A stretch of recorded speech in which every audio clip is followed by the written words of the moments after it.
Hello, welcome to EDUC 749, Teaching Diverse Student Populations. My name is Scott Wyndham, and I'm going to be your instructor.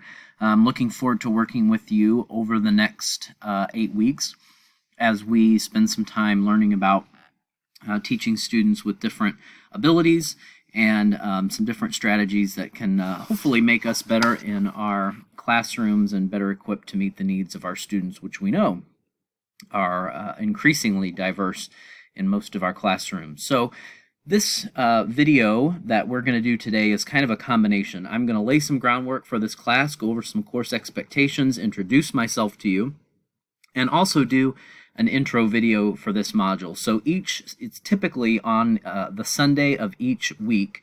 I will post a short video. They're usually 10 to 15 minutes, introducing the module, going over what's due that week, highlighting things from the content that I think are important, and just really kind of giving you a quick snapshot of the week ahead. And so this module I may need to do 2 different videos because I'm trying to crunch both an introductory video and the intro to module 1 in. But typically, so this one is probably the longest of any video that you'll have any week from me.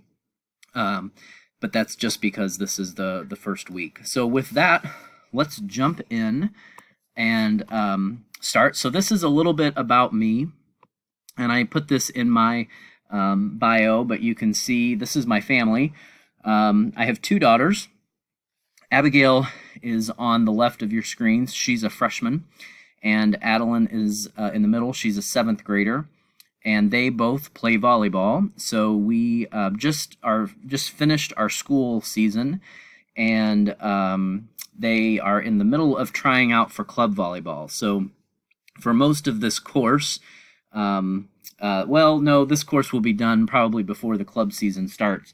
But typically, once January hits, I'm spending most weekends at the gym with them, either practicing or doing club volleyball. So they keep us busy, and we have a lot of fun with both of them. And then my wife, Autumn, is a school psychologist, and so she occasionally gives me different ideas when it comes to how to assess students for disabilities. There for a while, we worked in the same school district, so I've learned a lot from her over the years about the evaluation process for students with disabilities. We've been married 20 years this summer. And so we live in Avon, Indiana, which is just on the west side of Indianapolis. It's a suburb of Indy.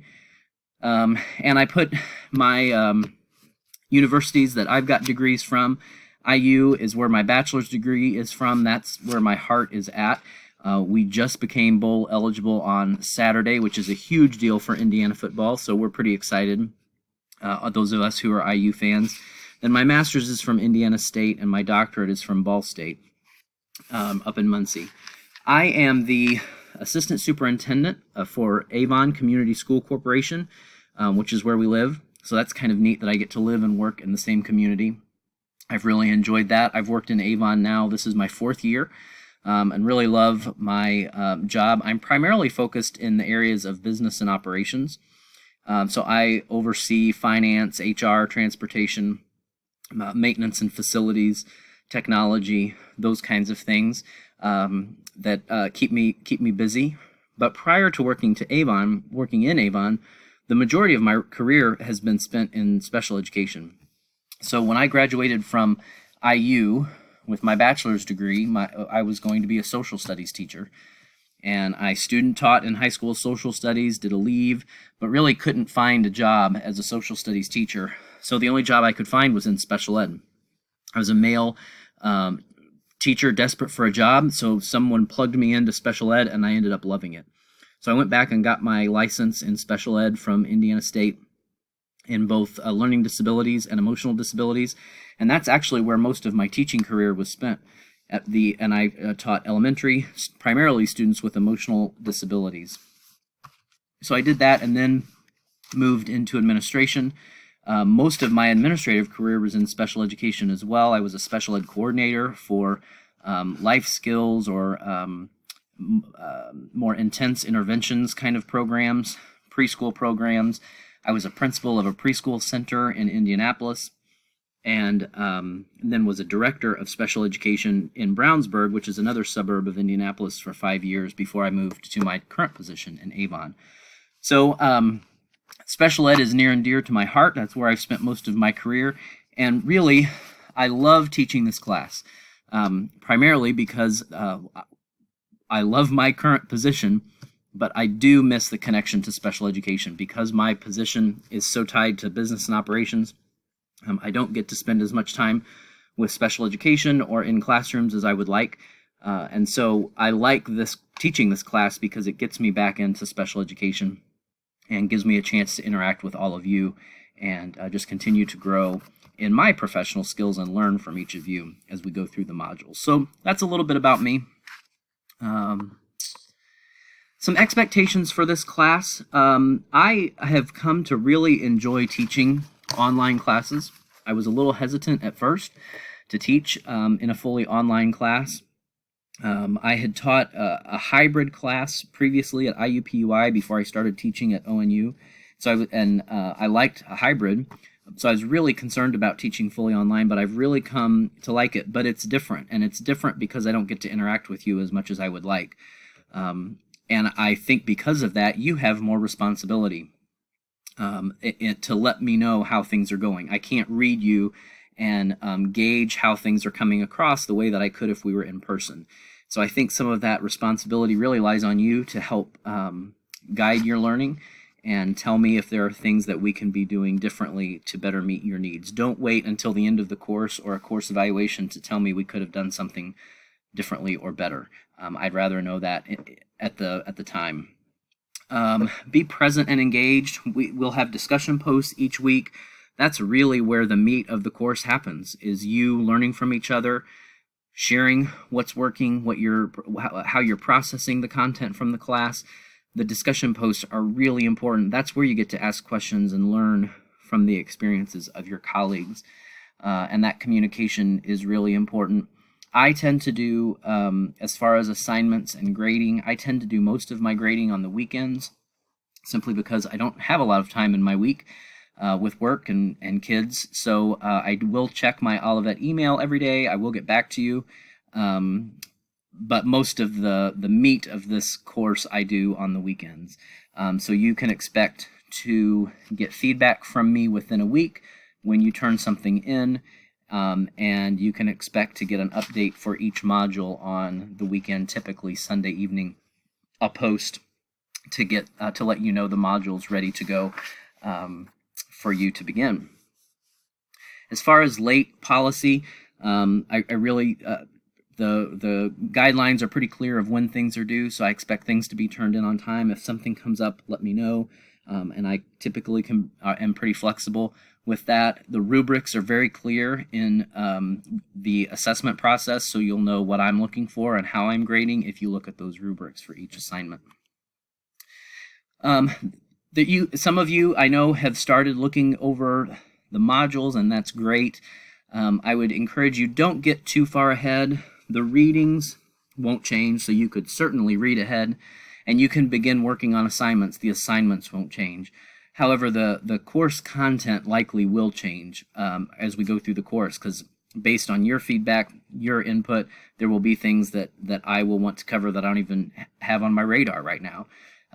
So you'll see, if you have looked at the course, I've added a couple of videos to the course content this week, and typically that's what I'll do, is I'll try to find a few videos that I think pull together the content in a nice way or an engaging way.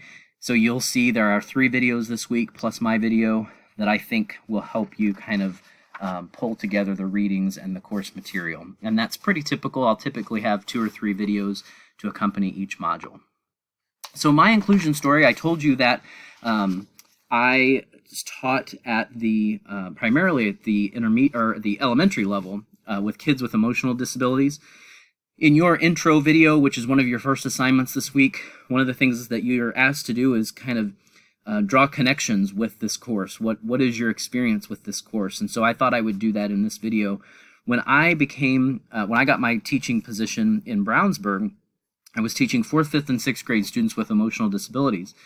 And I was really excited to have my own classroom. Prior to that, I had been an itinerant teacher and kind of covered an entire district as an itinerant special ed teacher, and I was really excited to have my own classroom. And I got into my classroom and realized that, first off, they were all boys, and they all had emotional disabilities, autism, or ADHD, and they spent their entire day together, all day, every day. And it took me about 2 hours to figure out this model was not going to work, that spending their entire day together, they never had a positive model other than maybe going to lunch or recess or a special class.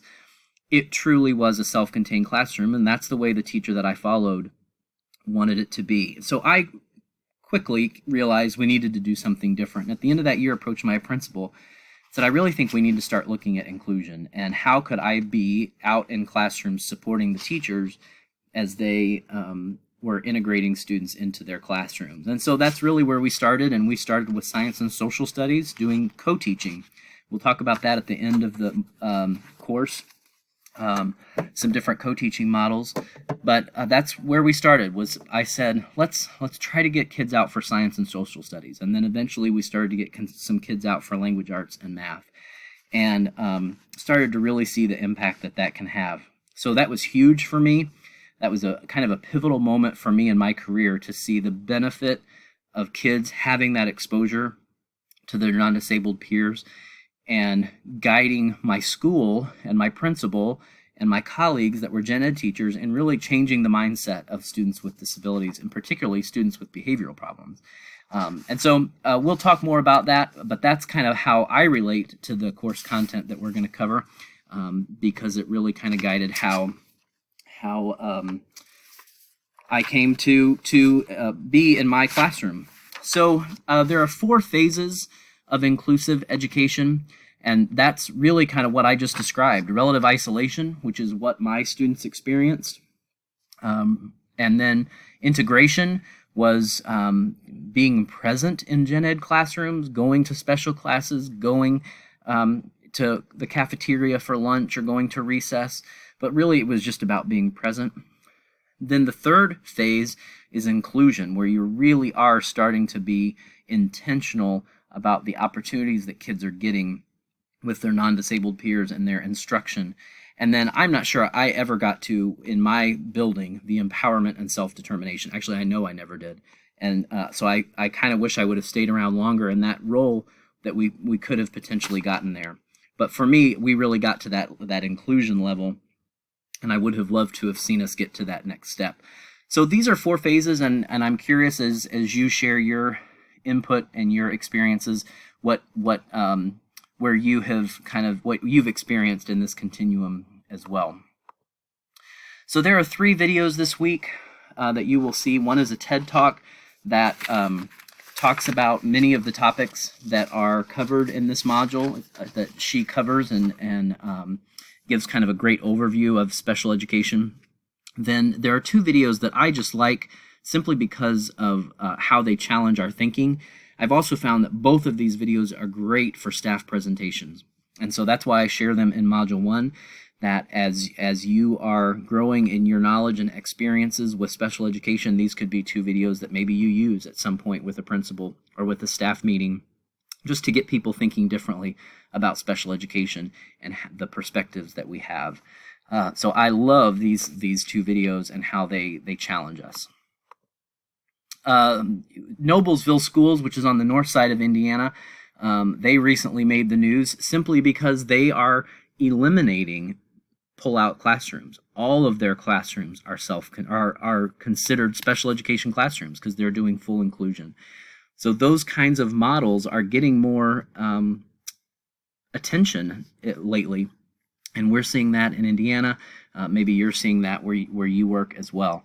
But it's an interesting perspective when we talk about inclusion, and all means all. All kids have access to the general education classroom.